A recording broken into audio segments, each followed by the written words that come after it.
He wants to jump 1,000 cars. Sir, you have 1,000 cars. I don't think I'd attempt to try this stunt. Or we owe this horsepower to Uncle Sam. It's too many cars. car. You know, roses would be... Like I put my beer belly on it. If you can't immediately tell somebody how many cars you have. You'll really give those uppity yuppies something to think about. Stay on the bar.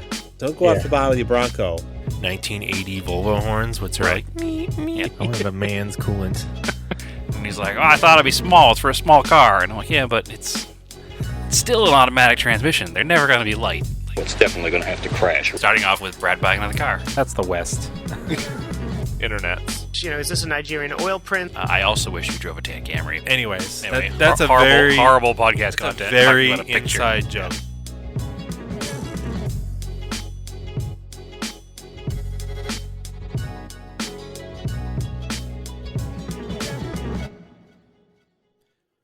Welcome to another episode of Auto Off Topic, and as always, I am joined by Brad. How you doing? Oh, Andrew, I am wonderful. If only the audience knew we just wasted the first hour of our podcast not recording it, just chatting back and forth about stuff that we probably just should have talked about on the podcast. It was an off-air meeting. Yeah, very important meeting about other car-related things. Hey. Anyway, what's going on, Andrew, on this slightly later recorded Friday night recording session? Not much. I mean, not surprising if you've been listening the last few weeks. I haven't done anything with cars. Weird. Yeah. It's almost like you don't even know that your season is ending and you're not taking every last moment to do something cool. I don't know. I've got stuff I could do. I just don't feel like starting anything because I'm not sure I'm going to get it done before winter. So I'd rather wait. And everything runs and moves. So all it's right, like, listen, don't rub it in over wanna, there. I mean, just saying, Jesus. I don't want to take something apart right now if it's working. I'll tell you, there is nothing more fulfilling than having a bunch of cars that don't work at the same time. So you should try it. Yeah, that's just what I'm looking for. I do need to get the talent out of the garage tomorrow and go get a sticker for it. So that's about it. It's about ready to snow there. You probably should get the car out. About time. Well, because I waited last year and I got in October, so now it's due in October again. But it's interesting though, the state will now, if you miss, if it's a current sticker like up for renewal and you miss the month, like say I do it in November, they just give me a 10. I'm like, all right, that's fine. Works for me. Meaning they don't give you the month that should have been if you missed it? They do give you the month that should have been if you missed it. Okay. Which I don't like works. that. Why? Because they used to be able to like sneak it to eventually get a free year out of it. After 10 years, you got a free year. Okay. Because you just pushed it forward a month each time. That's how it works, right? Yeah, I don't know. It's easier for me to because I don't want to do it in November when there might be salt in the ground. I'd rather do it in August or whatever, September. But so if you did it in August, so if it's due in October, but you got it done in August, you'll get an August sticker, right? Exactly. Okay, that makes sense then. Yeah, you're just cutting yourself short. Yeah, I mean, but it's worked out a couple of times where I was too busy to get a car over, and it was the first few days of the new month, and the Montero was due in July, but I went August 2nd, and it just gave me a July sticker, which is fine by me. Works for me. Whatever. I feel like it didn't used to be that way. It used to be you got the sticker for the month you were there. You did. You absolutely did. And you could keep going. You just get an extra month out of it. Yeah. So eventually you get, in my head, Brad logic, that's a free year after 10 years, 12 years. Sure. It's just I don't know. It's whatever. Listen, I'd work hard for 12 years to save that $29, okay? It's an annoying process anyways, so. It is an annoying process. But I will say, living in a state that does not have a safety inspection, it is missed because there are some real clapped out pieces of crap on the road out here. Yeah. So. Oh, that's what happened. I'm having the having the windshield done on the Volkswagen because glass is free here, and it got smashed. So Arizona replaced. is another one of the few states that has a zero deductible glass policy. So why do so many people have broken windshields? Because it's not in Massachusetts. You have glass coverage, I think, as part of your compulsory insurance. For every level of insurance? Yeah, whereas here it's optional. Yeah. So, but if you do have it, you have a zero deductible here, much like Massachusetts. So, or it's option, or you can opt into a zero. I don't know. I have a zero deductible on glass because glass is annoying. It's one of those things that can break at zero fault of your own at any given time. So And they're expensive? Yes. So I like having a zero deductible on glass. Like they told me they're paying like $550 or something. I was going to say your windshield's probably close to $1,000, all said and done. Yeah. It's only got a rain sensor. It doesn't have anything else in it. But because it has a rain sensor in it, it means it has to be a factory Volkswagen glass. Okay. That's probably what it is. They probably don't make an aftermarket with the rain sensor. I don't know where they're getting it. They just told me they ordered it. Do you know how rain sensors work in windshields? I don't, actually. So the majority of the systems, and if there are other systems that I'm unaware of, they use an LED light, and they bounce the LED light off of the windshield. Usually it's behind your mirror. Yeah. They bounce the LED light off the windshield and back down to another sensor. And when there is water on the windshield, the reflection is dissipated by the water, making it like, if you kind of should put a laser through a water bubble, it changes direction. It does that with the reflection of the light and doesn't hit 100% in the sensor. And depending on how much of the light source hits the sensor from the reflection, it tells it the system how much water is in the windshield, turns the wipers on. Huh.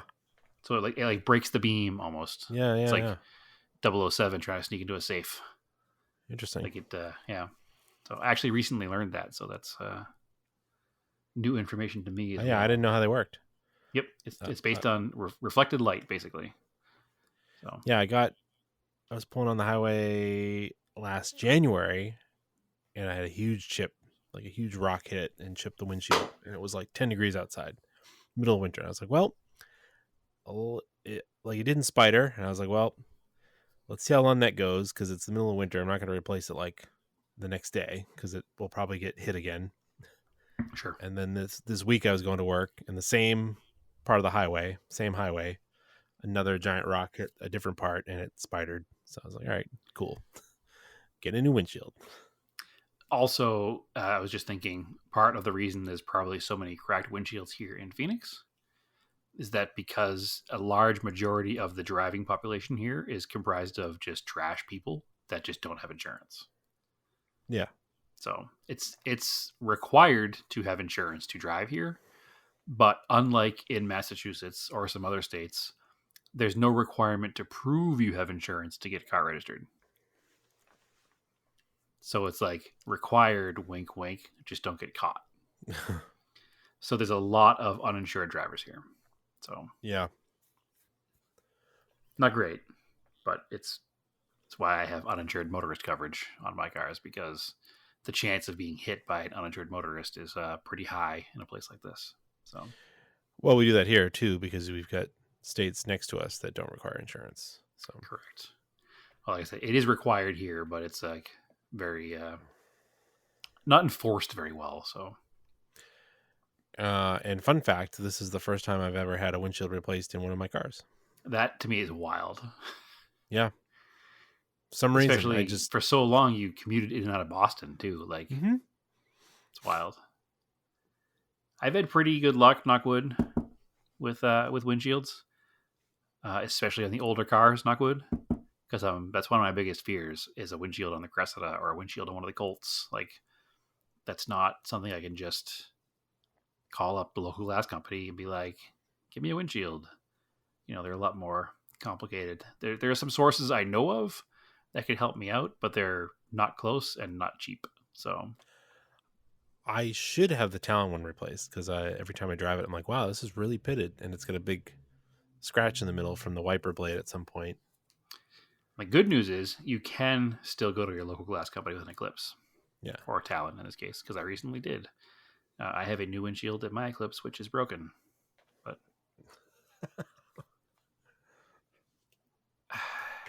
I have a conspiracy theory as to how that got broken, and it blames somebody who did some work on the car for me. So if you listen back to all of the episodes of the show, you'll know only one person ever worked on the car. That wasn't me. And it was a glass-related thing that they did. And I noticed the windshield was broken the day after that. And it's not broken in a normal place to get broken from something smashing it. It's broken in the top right corner, like something fell on it.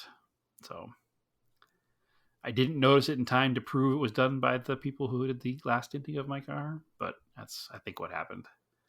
So I just haven't changed it again yet. I need to change it again. I guess I could just dump right into project car updates. Yeah, go for it, man.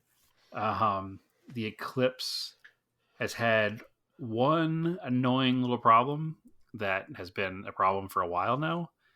And that annoying problem only presents itself when the air conditioning is running.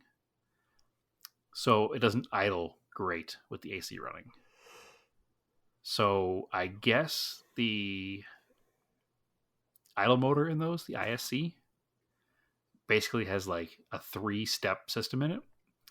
And when they go bad, those 3 steps go bad one at a time sometimes.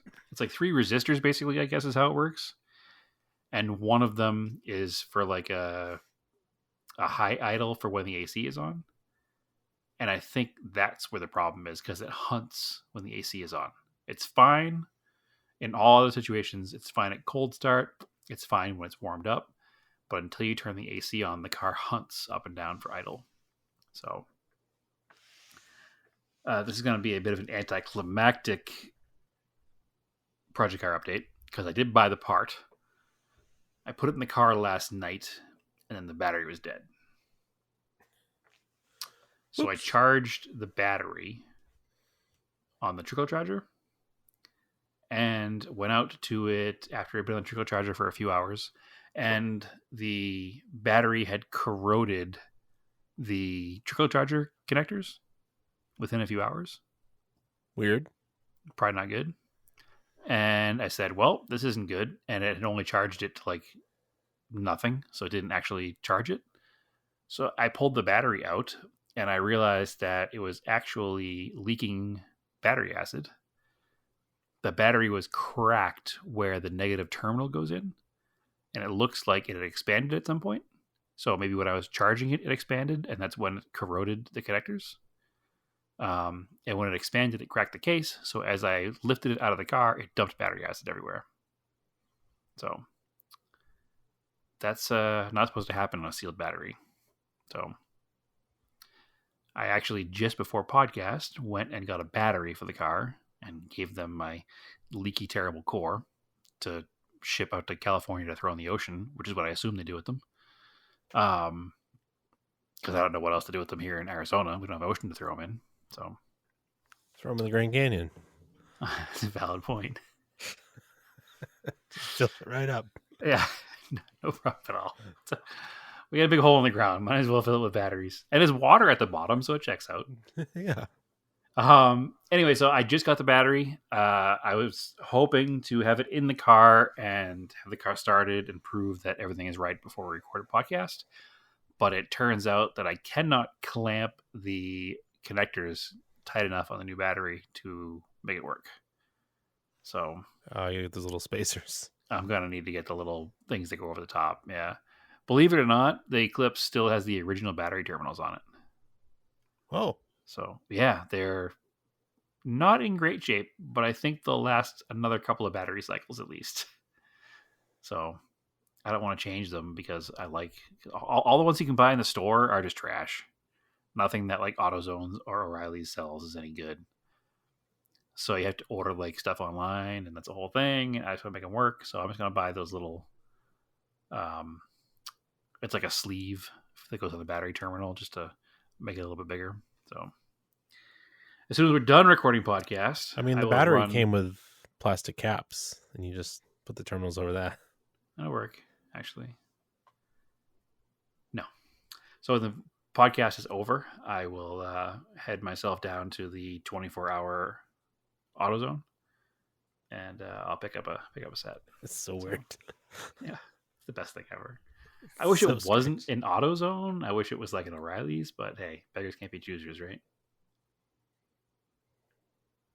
I'm sure everybody remembers my 1 a.m. Axle trip, so it's all good. Yeah.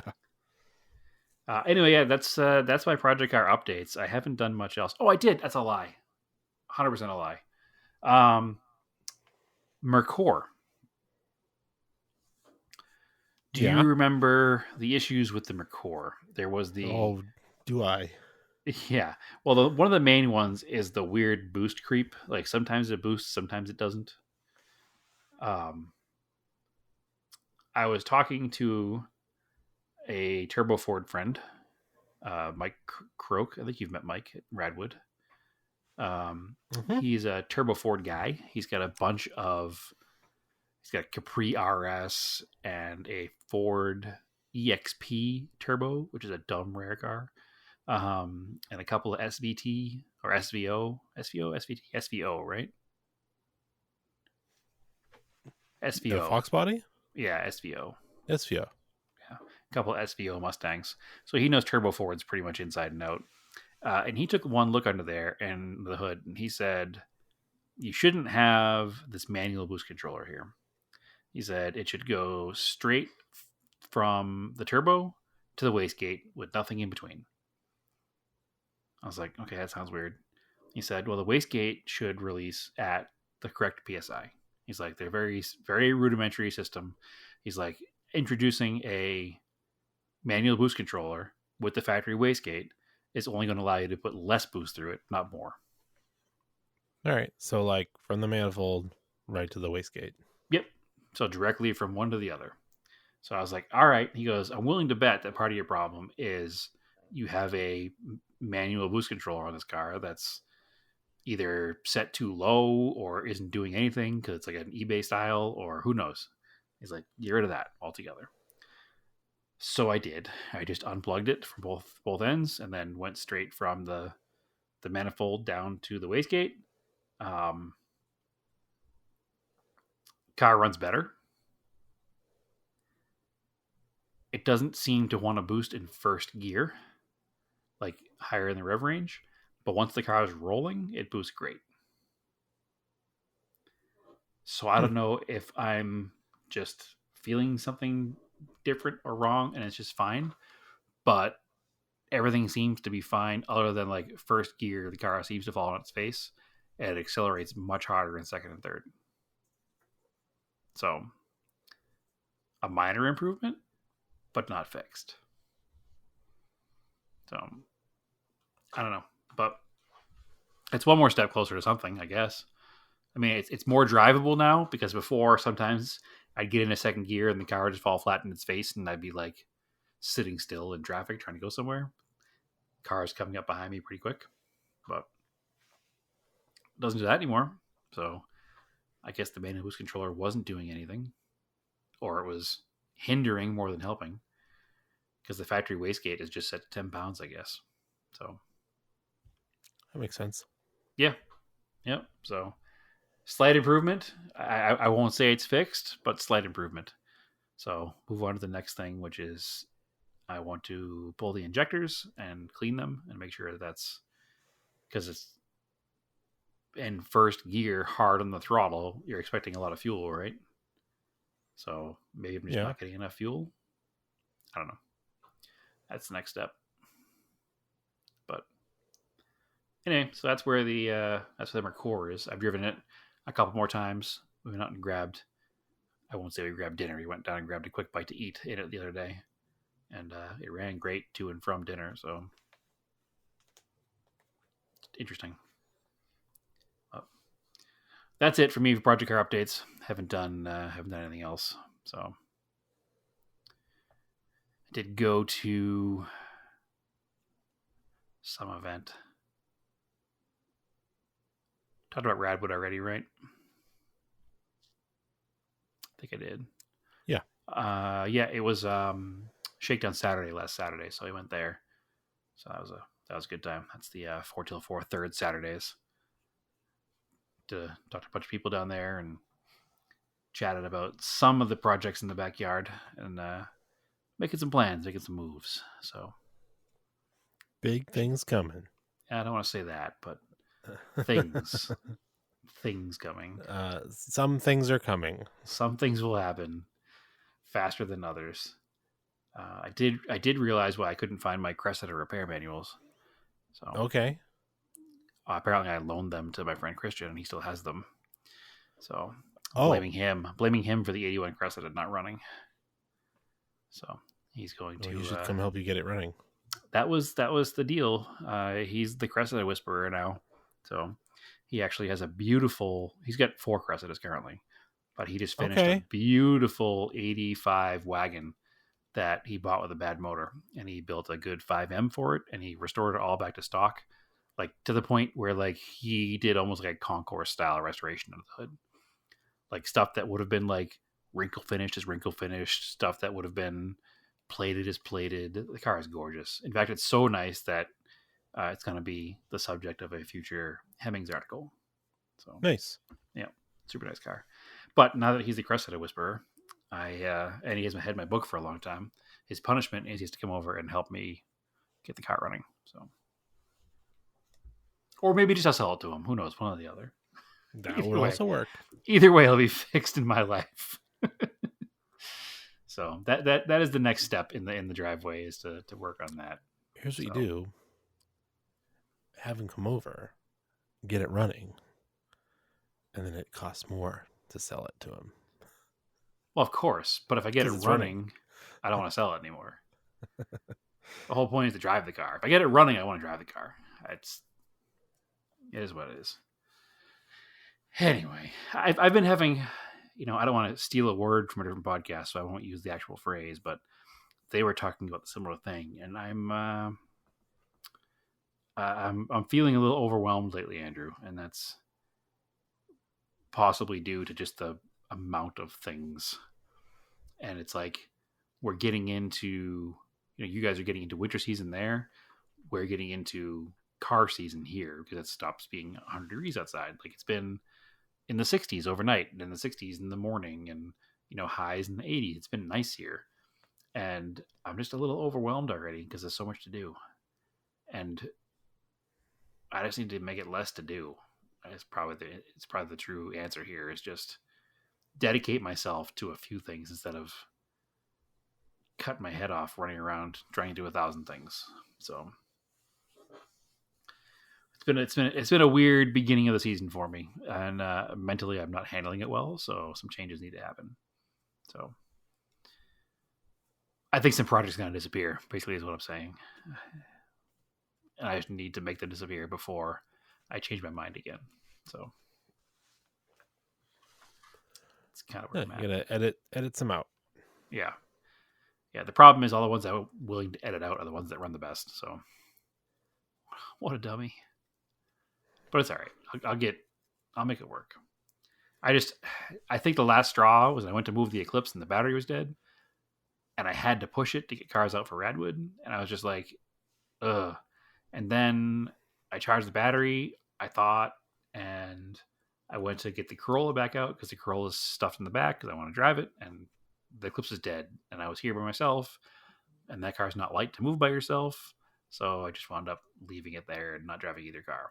And then I charged the battery again, and it started, and then I went to change the ISC, and now the battery won't take a charge, and I had to buy another goddamn battery. So it's just frustration. Not the Eclipse's fault. The Eclipse is fine. It just needs a battery. Like, at the grand scheme of things, it's a battery, right? Who cares? Car runs great otherwise. It's just a battery. But anyway. They're just annoyingly expensive, that's all. Actually, you can still buy a battery with a 1-year warranty at Walmart for $70. Oh. Yeah, I learned that today. Because I was like, we have a Costco membership. Let's go to Costco and buy a battery because they're probably cheap. They're not. So I said, well, one with the cost at Walmart, and they're $69.99 for the battery for the car, which is I think a 1-year full replacement battery. So whatever, that's fine. for, I figure, a 1-year warranty for $100, or the 3-year replacement one at like AutoZone is $225. So I'll just roll the dice. Like, it is what it is. So anyway, yeah, that's where I'm at with cars right now. I don't even know how I got into that downtrodden conversation, but there we are. Just having a hard time this year. I'll get through it. Real first world problem there. Whining about having too many cars. Supposed to tell me to shut up, Brad, right there. Shut up, Brad. Stop whining about having too many cars. Sure. All right. That's my project cars. You haven't done anything, right? No, because like I said, they all are working right now. So yeah, I am. I mean, at least for that part of my life, I am stress free as far as project cars. Perfect. The funny thing is, trying to sell the Q45, but it's been a weird process. I don't understand. I literally have one of the best jobs I've ever had in my entire life. Like, I'm out by 3:30 at the latest every day. So you would think I'd have so much time to get so much stuff done, but literally, it's like I go in the backyard and I'm just comatose trying to start anything. So I don't get anything done. So it's frustrating. I did clean the garage, so that's a good start, right? That's part of the problem. Garage is a disaster. Yeah, that's what I try to do. If I can't do anything else, I'm like, why don't I just pick up? That'll make me feel better if stuff looks organized. It does. And I pulled the cover off And of it doesn't the cost you anything. No, it didn't cost anything. I pulled the cover off of the Sapporo for the first time since like last March. So it was good to look at it and top the battery off of that too. So again, the season's just starting here, so I'm hoping I can get through this little doldrum and get into the good stuff. So moving on. Do you, Andrew, have you ever seen the symbol in a car of a 0 with a line through it? I think kind so. of like the do not whatever, like do not smoke, do not enter, like, but the slash goes from the top right to the bottom left, so it's backwards. Maybe. Okay. What's it usually on? So A button? well, it could be on a button or it could be on a dashboard. So on Naomi's new Maverick, Yeah. it has this symbol in the dashboard, and it's right next to a gas pump with a number. So I surmised that the gas pump and the number were average fuel mileage. But we did not know what this little logo meant. Is And it what? I did not know what the little logo meant. Oh, The little circle with the line going through it, top right to bottom left. where is it? It's on the dashboard, Yeah. next to a little picture of a fuel pump with the average fuel mileage next to the fuel pump. It's like written on the gauge, like it's not on a display. It's on display. It's on a display that changes. The display changes. It shows you your average fuel. The display shows you your average fuel mileage. Oh, well, that's typically like a glyph that denotes that that's a 0 and not an Nope. O. Nope. It's so I know what you're saying, but that also goes Yeah. the other direction, Okay. because that usually goes from top left to bottom right. So Okay. this particular thing does not change. Sorry. So this is next to the picture of the fuel pump, like a pump you'd pump gas in your car, are permanent, and the number on the other side of the fuel pump changes, which is the average Okay. fuel mileage, which, by the way, right now in her truck is like 52. Insane. Wild. Yeah, insane. But anyway, so this circle or 0 with a line through it, I've learned, is the symbol for average. Oh, okay. But I never knew there was a symbol for average. So we had to look it up to find out what it was and where it came from and what it means. So it literally is a German thing. Like, it's a German logo. So wild to me that I've owned lots of German cars, many of which that show me average fuel mileage, but none of them have had this until we bought a Ford. So there's a name for it. and it's my favorite word in a long time.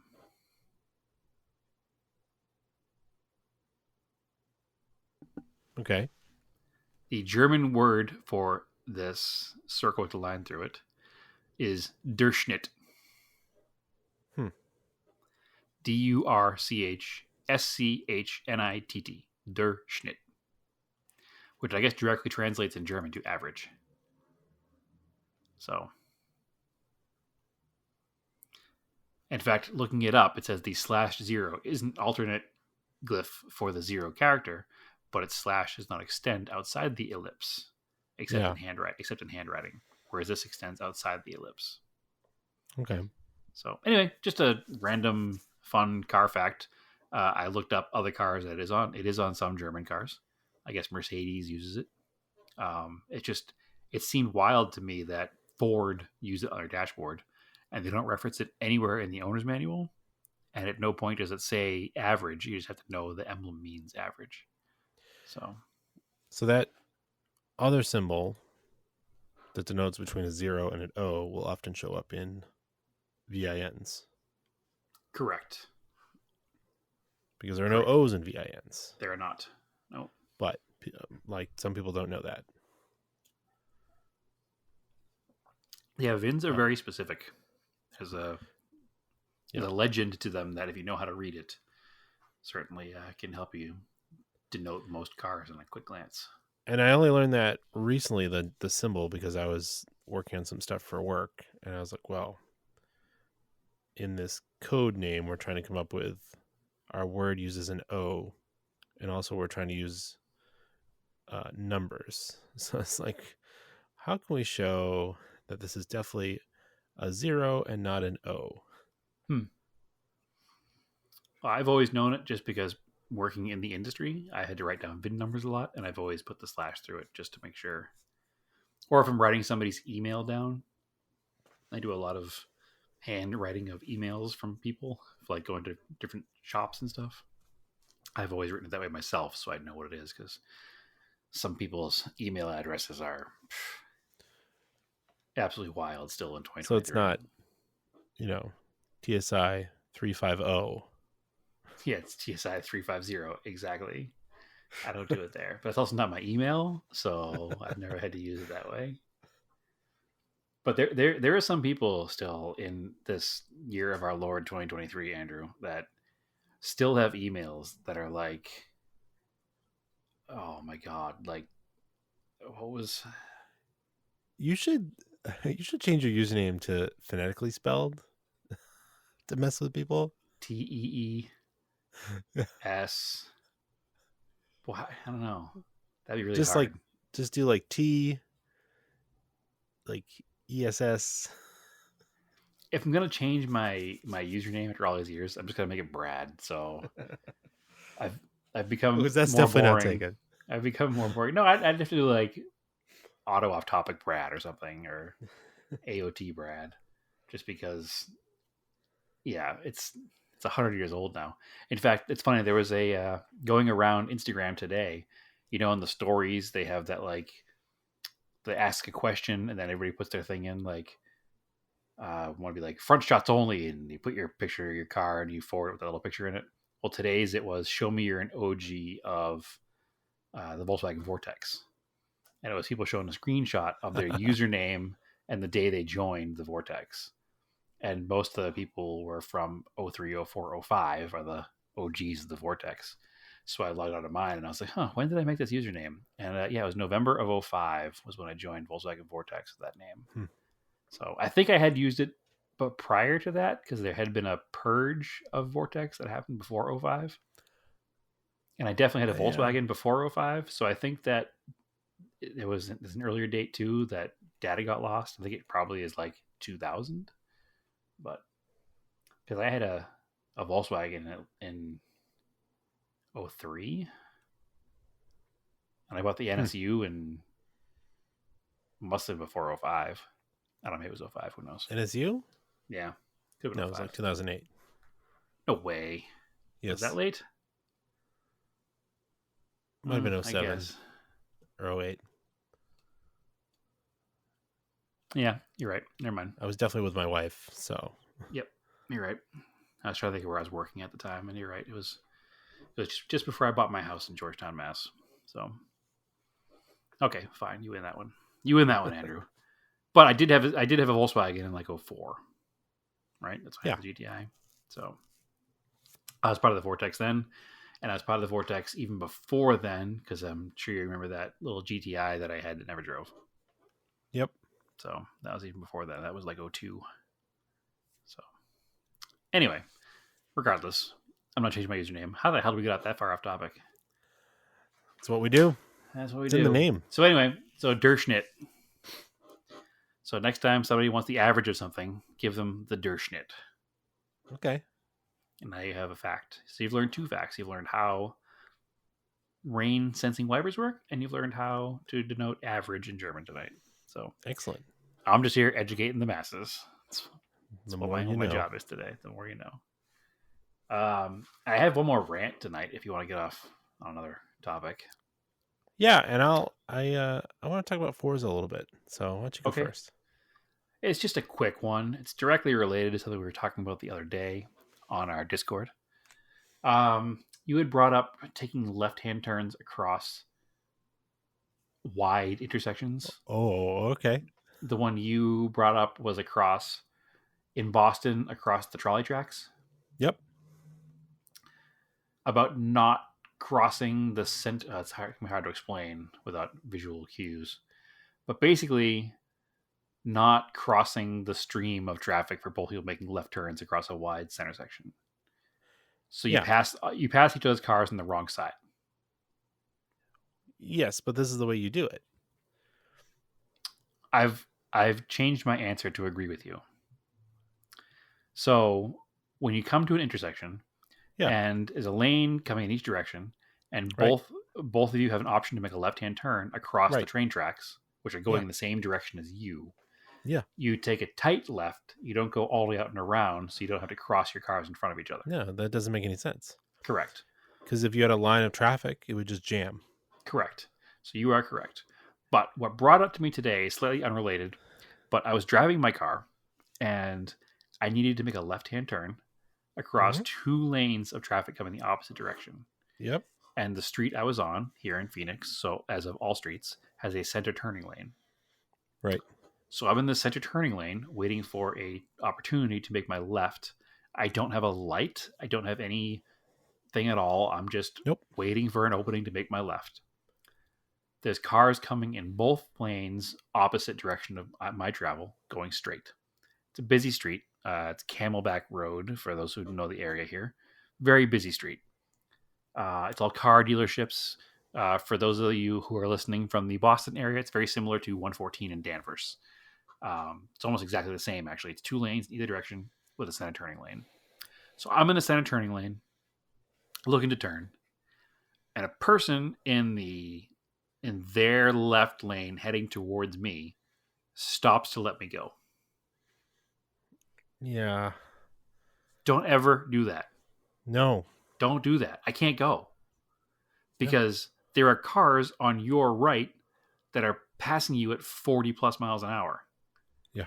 If I take a left-hand turn in front of you, I'm just going to get murdered by a car coming the other way.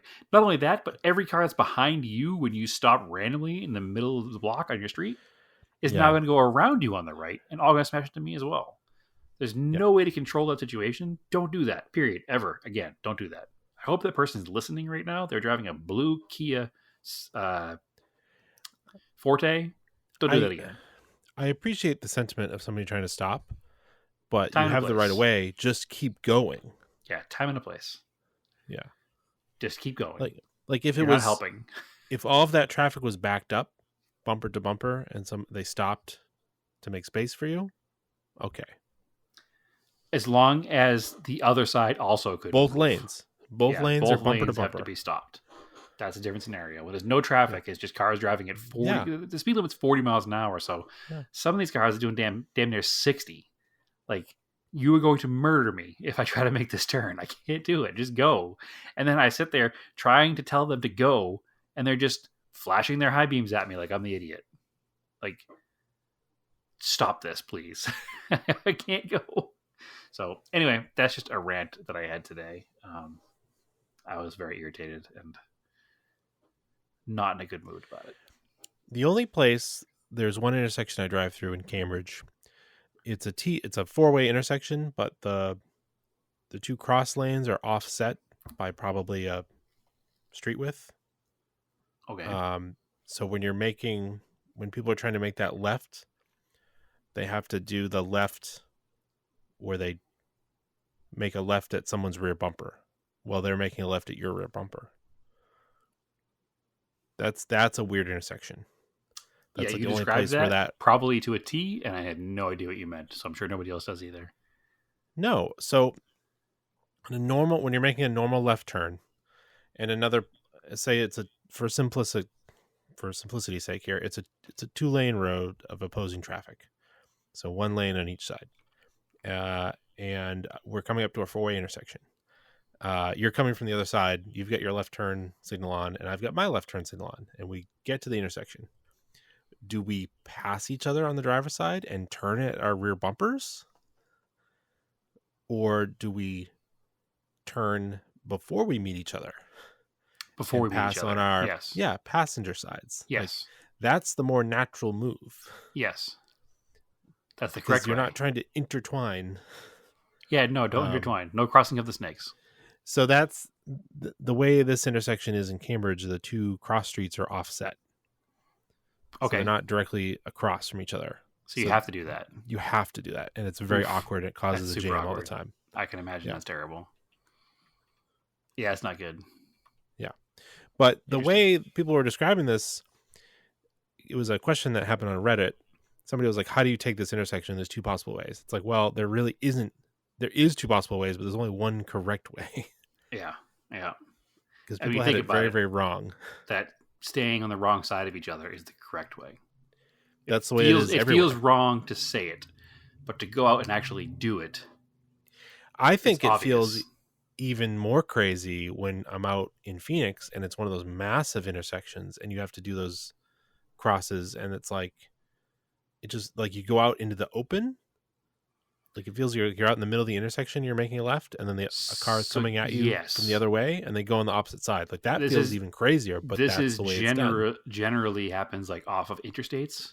Yeah. So if you come like off the 17 onto Bell Road, and you're making a left off of, so say you're going north, the other car's going south. There's 2 lanes going each direction.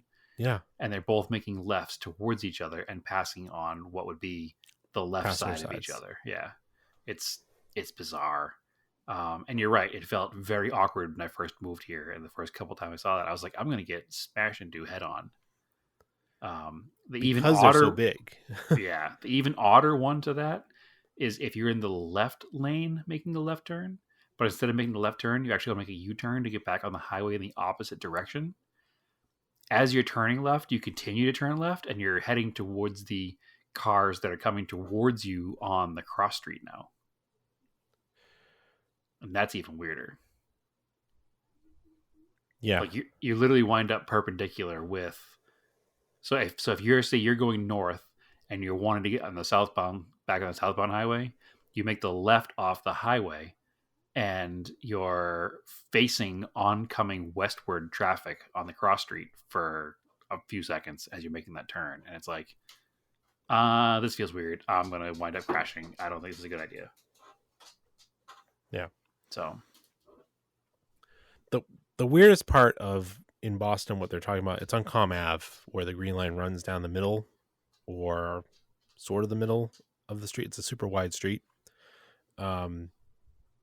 There's weirder parts of that. Like, the parts that it's like sidewalk businesses, then you're in the street, then there's a partition, and then there's 2 more travel lanes, and then there's the trains. Yeah, it's so weird. You can like drive closer to the sidewalk and like park and like go to the business, or there's like outside lanes. So when you're like get to a cross street and you need to like get out of that lane that's closest to the buildings, you have to go right or left. And there's like lights, but it just feels weird to like get back out into the other lanes. Yeah, it's not normal. No. Driving in Boston, if you can drive in Boston or New York, you can drive anywhere. It's pretty. Yeah, it's about being like marginally aggressive too, because you have to like force yourself out. The word is assertive. You have to be assertive. Yeah. If you're not assertive, you're gonna get screwed. Yeah, So. because if you don't like, sometimes you just have to like move through an intersection. Yeah. Like I've done it. If there's like you're just stuck in stop and go traffic, and there's just like a weird light, but there's no like other traffic, I'll just roll through it a little bit. I mean, when it comes down to it, most crashes in traffic aren't caused by being aggressive; they're caused by being trepidatious. Yeah. So just don't hesitate. If you're gonna do it quick, do it right. And if you do it wrong, just commit and finish the move, because the longer you sit pointing in the wrong direction, the more people you confuse and the more crashes you're going to cause. So just Yeah, go if through I'm it, do it. if I'm trying to slide in and it's like I'm gonna like do it quickly and get out of your way. I'm not just gonna like get in there and go slow, because that's like gonna annoy the other person even more. That I'm Yeah. like, Yeah, if just gonna you win cut and me go. off and if you cut me off and you boogie, I don't care. If you Yeah. cut me off and you slow down, oh my god, you're the world's worst person. You might as well be guys stop to make me go left in front of you. Right. Like, get out of here. In general, just let it. Oh, that's what happened. The other so, I used my electric scooter for like last mile transportation. Sure. In like Cambridge, Somerville, and they've added a lot of protected bike lanes, which are sort of great. I feel like there's a flaw though, because you're now have pushed cars that are traveling a whole car width away from the bike lane. So as far as visibility, it is very difficult to see if there's anyone in the bike lane. Oh, When okay. you want to make a right across the bike lane to take a right turn. So Yeah, that's I'm tough. riding my scooter. What's that? That makes it tough. It does. And I'm coming up to an intersection. I can see this person's trying to turn right, and I should have slowed down a little bit. And I'm going straight. So technically I have the right of way. You're supposed to stop to let the bikes go by in the bike lane before you make a right turn. Yep. You're supposed to yield the bikes. They almost didn't see me, and I was going pretty quick, and they managed to stop, so I didn't hit them, but I grabbed a lot of front brake, and I wasn't leaned back enough, and I don't know how I did it. So I missed their car. Luckily the intersection was open. I leaped from the scooter and was running at like, this thing does 18 miles an hour. So I'm suddenly running and the scooter's bouncing around. And then like finally, I don't know, I somehow stopped and I was just on my feet. I Okay. had no idea how. But the handlebar smashed me in the back. The scooter hit me in the ankle, and this huge bruise on my back. Big, Yeah, it's not bruise it's on not my a ankle. small. It's not a light scooter. the 50-pound scooter. Yeah, it's not good. So I was real Boston to the car. Yeah, I bet. And like these other pedestrians were like, "Oh my god, you all right?" I'm like, "Yeah, I'm all right. I didn't hit the ground. I don't know how, but I didn't." You're just terribly annoyed. I was really, really annoyed, and I was like not that sore for like a while, and then I was very sore the next 2 days because of the adrenaline.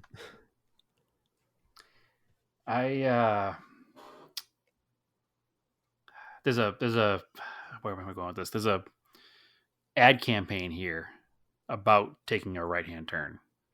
Yeah, And there's billboards and like radio ads and stuff. And the whole thing is basically before you turn right, scan the street for wheels and feet. Yeah.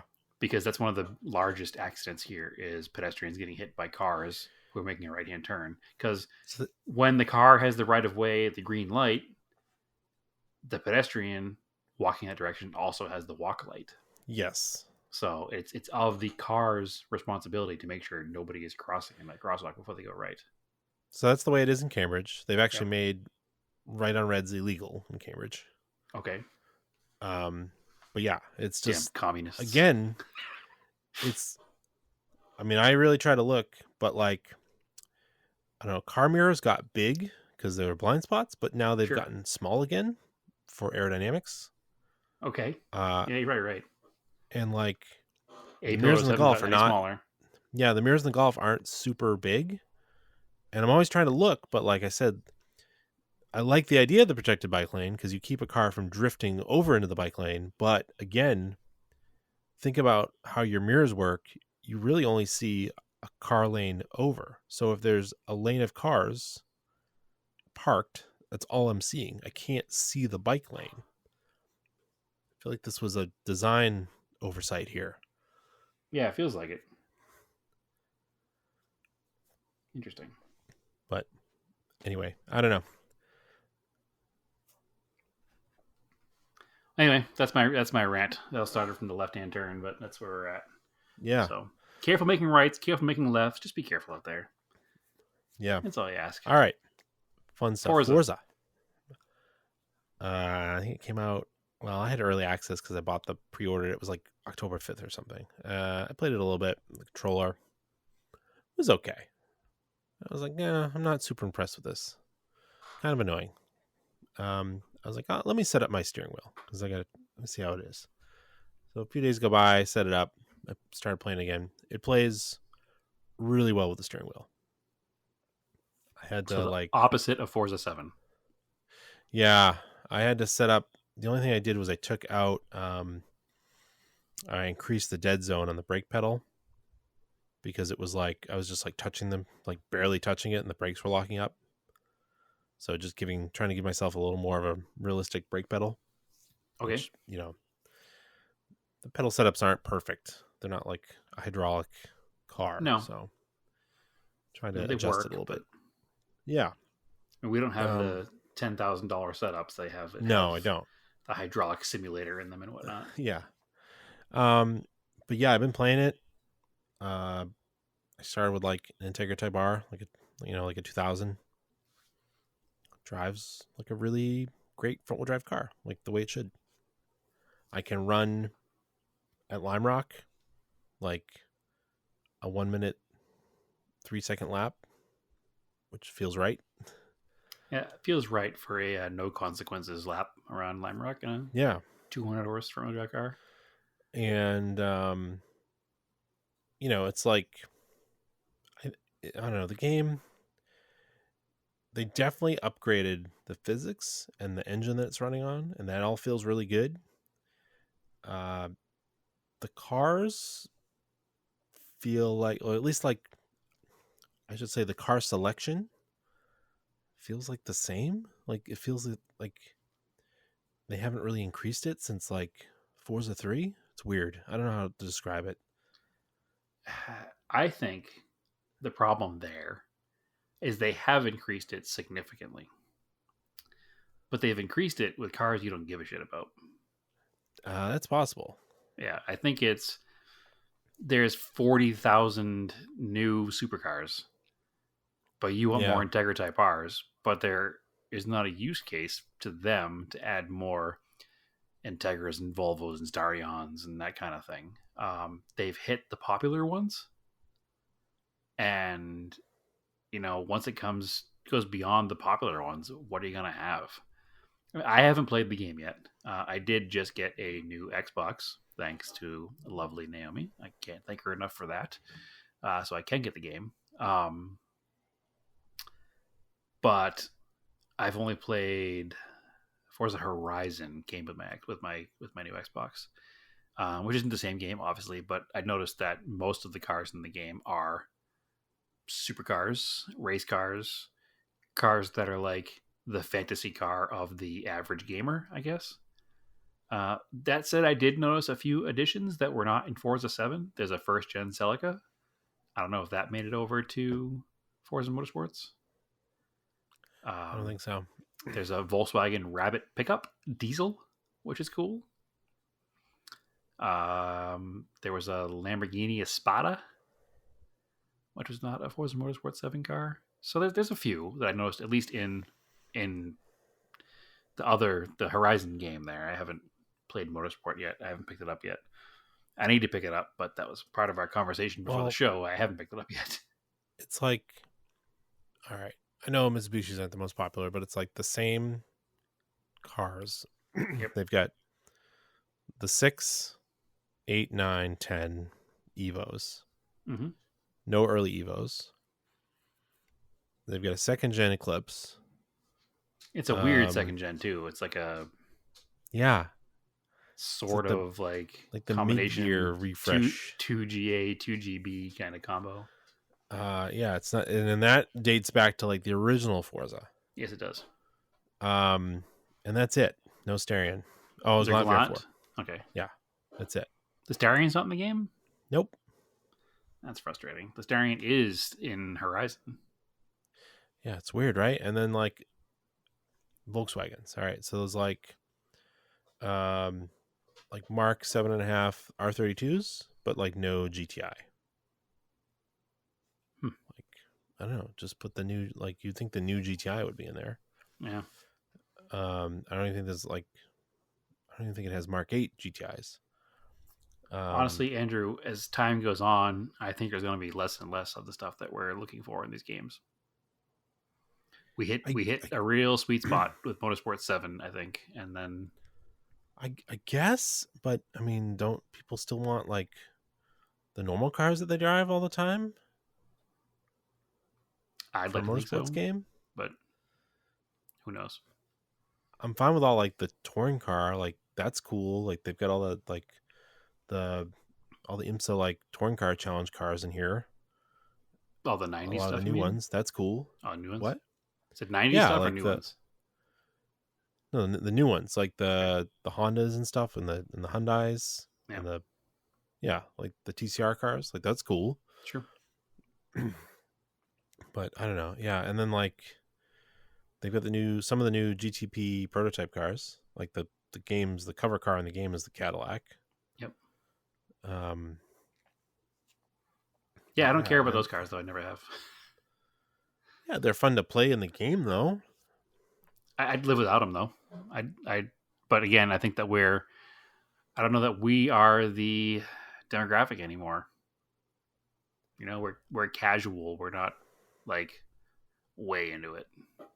So And then it's like it's like a lot of it's left over from like I don't think it is anymore, but it was at one point. Forza was like the official game of like IMSA. So I don't even think all the IMSA tracks that they race on are in the game. well, they always enter more cars as time goes on. So I'm sure that's continuing to happen here. It's just funny how stuff now is they'll just like release it sort of half done because it's just like, oh, we'll just do updates. Yep. We can make people pay more money over time. Yeah, it's not like Gran Turismo would take like 5 years to come out, and then we'd play it for another 4 or 5 years because that's it. And if there was any flaws in it, that's just the way it was. Yep. But now it's like they do a bunch of patches. Games have changed in general. I guess they already did a patch in that, right? Because there were people complaining about the structure of having to use the car for many, many miles before you could modify it. And now they're talking about there's another patch coming out. Which, okay, so that thing, all right, is so dumb. Like, it didn't bother me at all. Like, you'd play one of the intro series and you'd basically have a car leveled up. Or if you were just doing free play, like just driving around Lime Rock, lap after lap after lap, that also levels the car up. You don't have to always just be in races. You can just be driving around doing hot laps by yourself. Okay. If that's all you want to do. Well, that makes sense then. I'm not sure if it has drifting. I gotta check. I haven't noticed that yet. If it doesn't, it will. That's a huge factor in the old games. Yeah, and like that's what I miss about. I believe 3 had the toge. Like it was a made up toge. I think it was 5. Whatever, one Yeah. of them. It was not the most Like- recent one. It was one before it, I think. Maybe it was even on the last one. No, I think it was 5. It wasn't. Remember, it was it had like a bridge and stuff. It was it was up and down course. Yep. It was like really, really cool. And it's like, why didn't they just bring that back? It's like, it was just a track they made. It wasn't a real place that they had to like scan or something. Yeah, it was Forza 5, it looks like. There's a ton of new tracks they've made up to, which is like, okay, I guess. But I don't know. Can you just go like scan some tracks that people know? Well, I mean, there's also licensing issues they don't have to deal with if it's their Yeah. own track, so... It's true. So they've like, it's funny because early on, Maple Valley was definitely inspired by like Lime Rock. Yep, because they didn't have They permission. didn't have Lime Rock. Fujimi Kaido, Forza Motorsport 05, Forza Motorsport 3, and Forza Motorsport 4. Yeah. That was a So- really, really good track. Hasn't existed since 4. Yeah. Crazy. Do you remember that? Because we'd play it online and we'd like No, I 100% just do remember drift it. battles up and down. Like, Yeah. it was super cool. It was like playing best motoring. Yep, nope, I remember for sure. And now it's like when you play the game now, like Maple Valley, it actually says Maple Valley, Vermont. I was like, oh, that's funny. Actually gave it a That's weird. state. Yeah, I like it. Yeah, and there's some other track they invented called Eagle Rock. It's in New Hampshire. Okay. I'm into It's it. like a weird oval, but not like NHMS. I think what it is, Andrew, is we just need to dedicate ourselves to getting an actual PC and playing iRacing. Huh? I don't know. I've heard that's not great either. So Nothing's ever perfect. You just got to deal with what you get because what don't is make the game. interesting though is that iRacing announced that they have the contract to do the next NASCAR game, which there hasn't been a good NASCAR game in a few years. So that should be interesting. 04 or 05 was the last good NASCAR So they're game, supposed I to do guess. like all the tracks, all the drivers. So That's cool. that would be, and it's supposed to be like, for consoles and stuff too. So that should be pretty interesting. I mean, I guess I'd the be last interested good to play NASCAR game in our minds is NASCAR NASCAR 98. So just reboot NASCAR Um, 98 and we'll be happy. Mm-hmm. No, I'm looking forward to getting Forza. I know we're looking to do some through the Discord. We're looking to do some Forza kind of events. I know they've brought back the Rivals thing that they started in Forza Motorsport 7, right? Yeah. Where you can basically, if you're friends with somebody online, you can see their lap times and try to beat them. Uh-huh. So, and they have leaderboards and whatnot for that. So that's going to be fun. We're going to make a way or make some kind of a event through the Discord with that. Some kind of a, like, I think you coined the term calling it our own bowling league. So Yeah. Forza Motorsports, but bowling with Forza. Yeah. And there's also the new WRC game that's coming out. It looks really good, Does look good. which it does have some vintage cars in it. I think there's a Gaunt VR4 in it. That'd be rad. And that's supposed to replace Dirt Rally, but we'll see, because Dirt Rally is like, it's pretty good. Still going. Gonna be hard to top. But that's kind of what I've been doing. I've been trying to play video games. I'm getting into my video game season, so Yeah, annoyingly, it's opposite of mine, but that's okay. I'll still get some time to play. So well, We'll see. pretty soon we'll have we'll only be 2 hours apart and not 3. that's true. That helps too. So. Excellent. That sounds like an episode, Andrew. It does. Anything else? Nothing? We're good? No. I've scraped the bottom of the barrel for content today. Sorry. All right. Yeah, that's cool. As always, follow the podcast Out Off Topic on Instagram. I am Race and Anger on Instagram. Trying to do threads. Seems like people are trying to do it. I joined too, so I put Scale Autocast on there. So excellent. that is mostly on Instagram. We should, it's getting up on wintertime. We should probably launch that podcast we've been talking Sure. about for It's only been a year and a half. Year and a half or so. Anyway, you can find me on Instagram, TSISS350, and the same through Threads. And that's it. Cool. All right. As always, keep your cars analog and aim for the roses.